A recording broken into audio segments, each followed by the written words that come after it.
I am Curran Bhatia. I am speaking to Chris Kongo. He's 27 years old, 11-0, six knockouts. Chris, I know that you're probably itching to get back in there. Your last fight was in April of 2019, and now thanks to Matchroom, you have the opportunity on August 22nd against Luther Clay. So Yeah. this fight was supposed to be in March. Now it's taking place in August. How long have you been itching to get in there back into the boxing ring? I've been itching back from last year, obviously thanks to Matchroom and my manager, Dillian Whyte, was able to get me the opportunity to get out on this card. So, from last year, I've been waiting for an opportunity and it's come now, so I'm happy. And before we get into the fight, obviously right now we know what's going on in the world. We have the global pandemic. We have a lot of social issues and everything else that's going on. Where are you right now? Are you and your family good? Are you safe? Yeah, all my family's good. We're all safe. I think, like my brother, he's back at work and stuff. And yeah, it's all good. I'm back in the gym. We're all good, man. So yeah. That's good to hear. So let's talk about your fight on August 22nd against Luther Clay. So are you worried at all about any ring rust on your end? Like we said, the last time that you were in the ring was in April of 2019. No, I'm not worried about any ring rust at the moment. The main thing is I've stayed in the gym regardless from April till now, and that's what's kept me busy, keep me active as well. And I had a few fights from last year, let's say May, because the last time I boxed was in April. Then I was supposed to fight in May, and the guy I was supposed to fight, he pulled out last minute. Then I was supposed to fight in September, getting ready for that. So I've had a few pullouts here and there, and it ain't been great. But I won't be fussed about any ring rust, because the main thing, once I get in there and I know I'm fighting a guy like Luther Clay, it's gonna get me up for the fight. So 100%, I'm gonna be ready.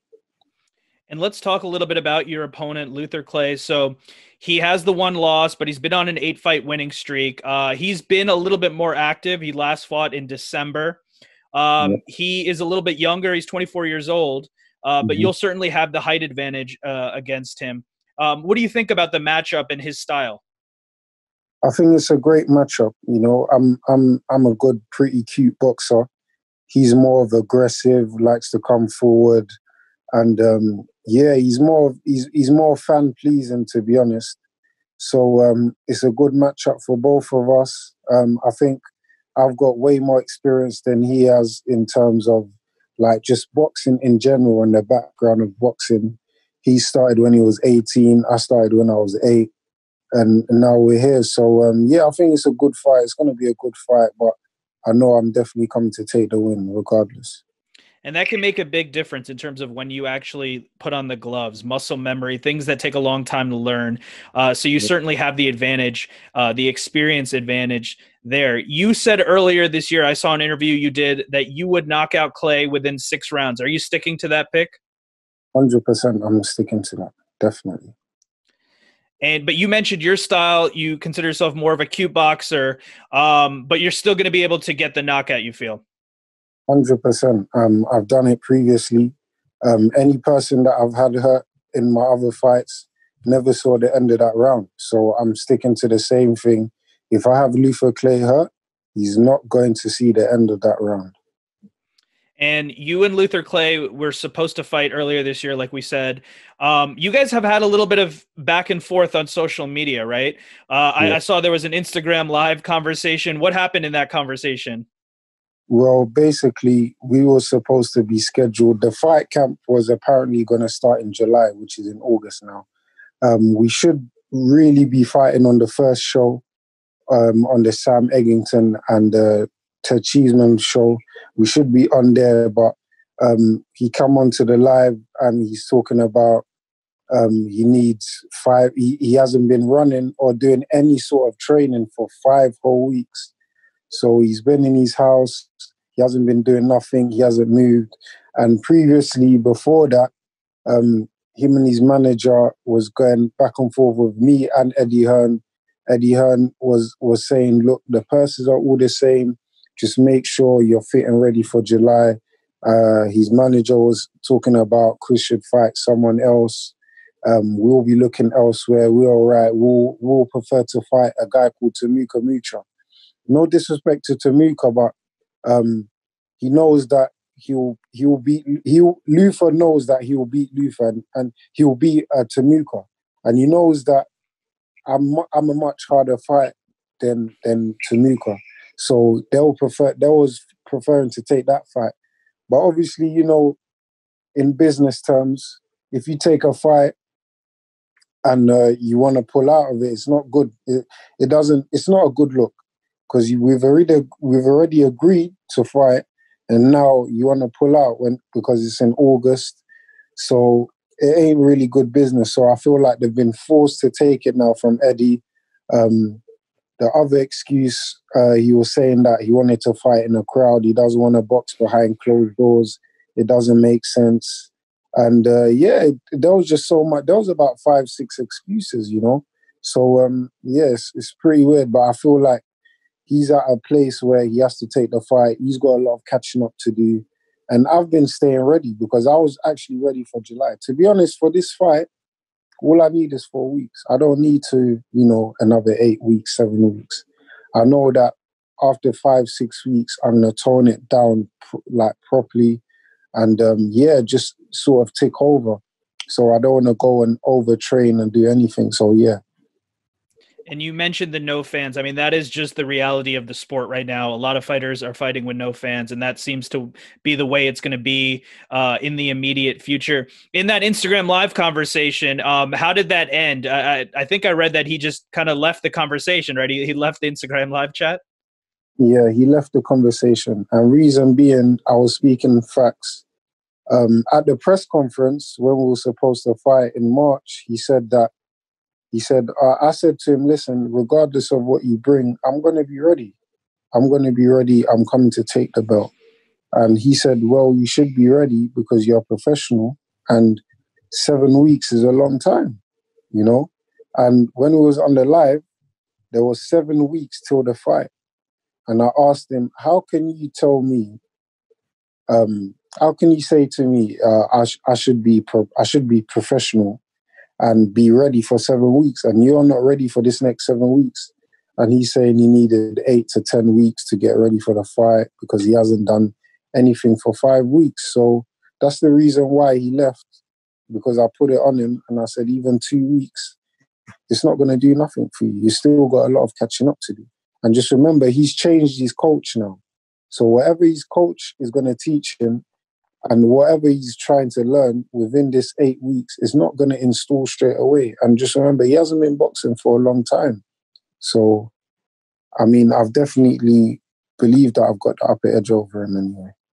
And now the fight is locked in for August 22nd.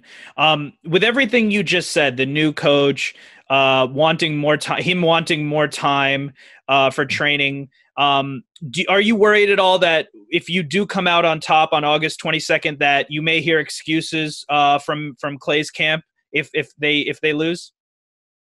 100%, because they started off going into this camp with excuses already, so they got a lot on their mind right now. And going into the fight, that's what they're going to be thinking about. If this doesn't work, it's because of this. If this doesn't work, it's because of this. So I'm not surprised. But for me, I'm willing to just go in there and I'm actually going to take him apart. I have to. And outside of boxing, I mean, in terms of the fight being pushed back because of the pandemic, that's out of everyone's control.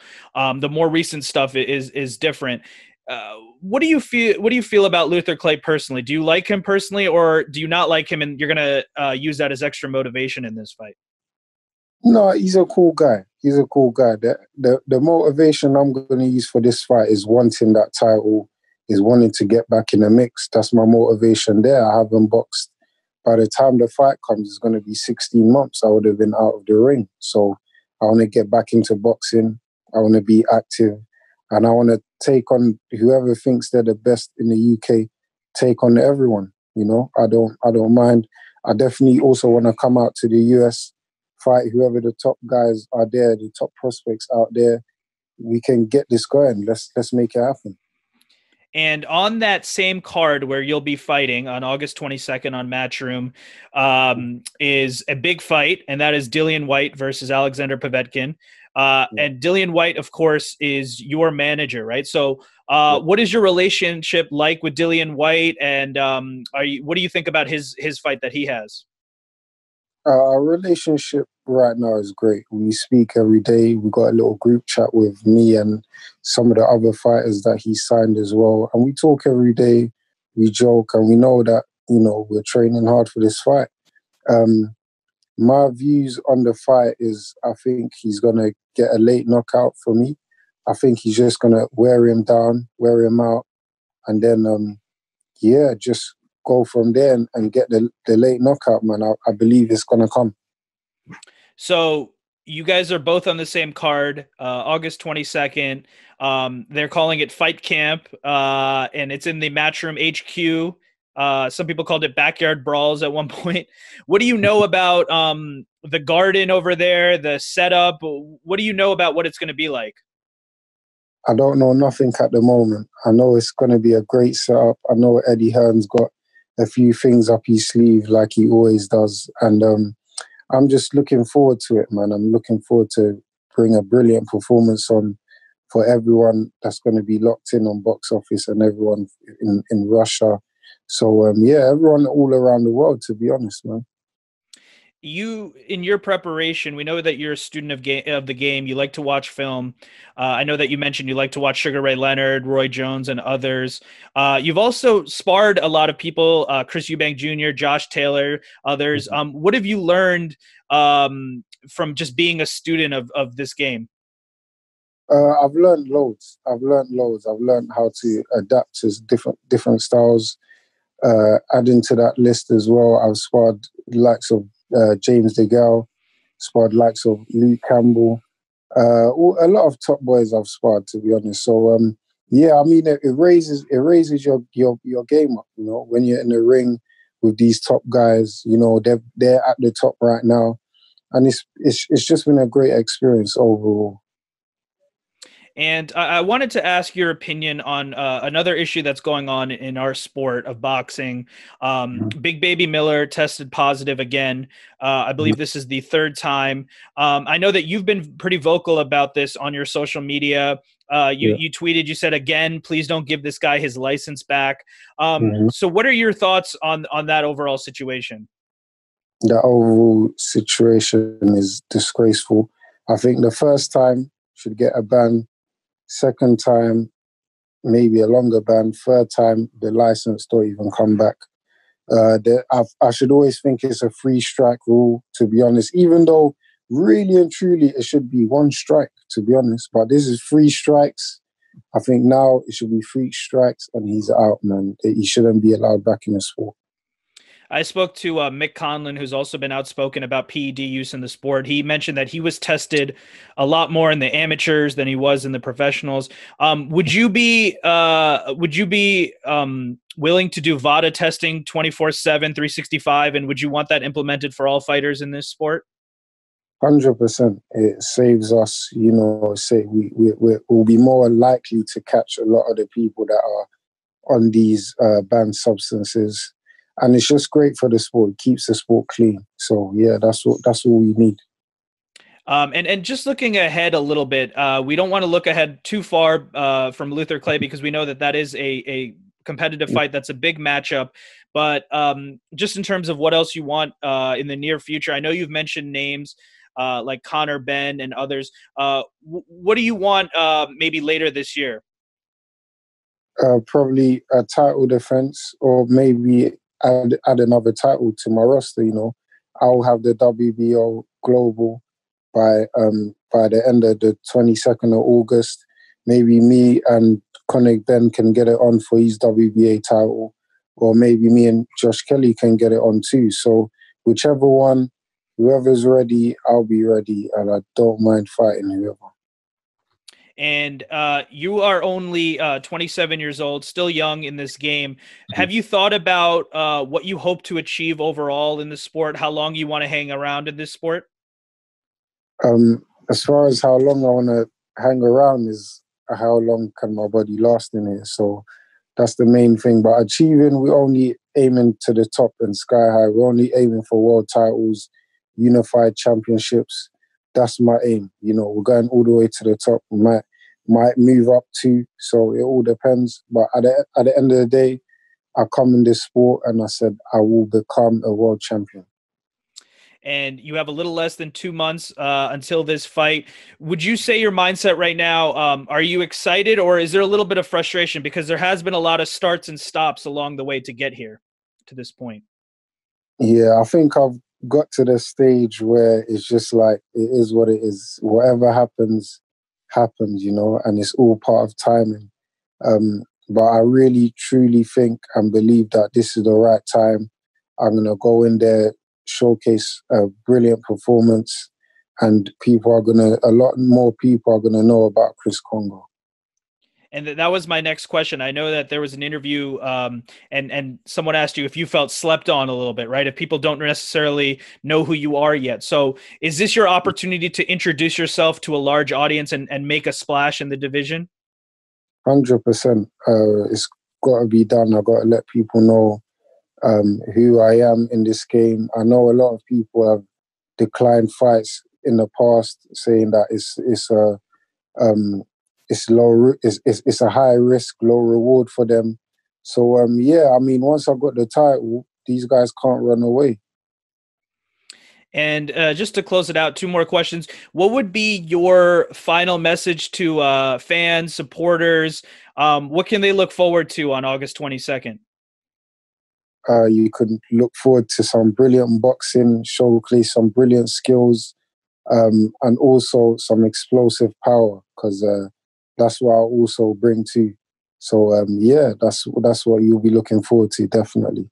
And last thing, just to close it out, what would be your final message to your opponent, Luther Clay? What would you want to say to him right now? But all I can say is make sure you turn up on the 22nd of August, because I'm coming and it's going to be fireworks. Chris Kongo, I want to thank you so much for the time. Best of luck with your fight on August 22nd. Definitely looking forward to that one, and I'm sure a bright future ahead. Thank you again for your time, and I hope to chat with you again soon. Thank you, bro. Cheers.